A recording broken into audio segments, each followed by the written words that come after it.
Nutrisyon at kalikasan ating pangalagaan. Wow.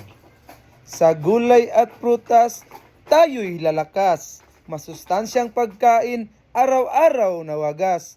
Tubig na malinis ay ating inumin. Kalusugan natin ay laging palaguin.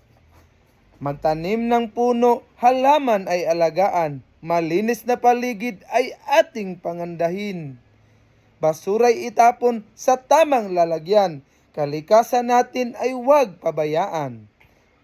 Ang malusog na bata ay laging masigla, handang mag-aral at laging masaya. Kapag ang kalikasan ay ating iningatan, mas maliwanag ang ating kinabukasan. Nutrisyon at kalikasan ay biyayang tunay. Sa ating buhay, sila'y gabay.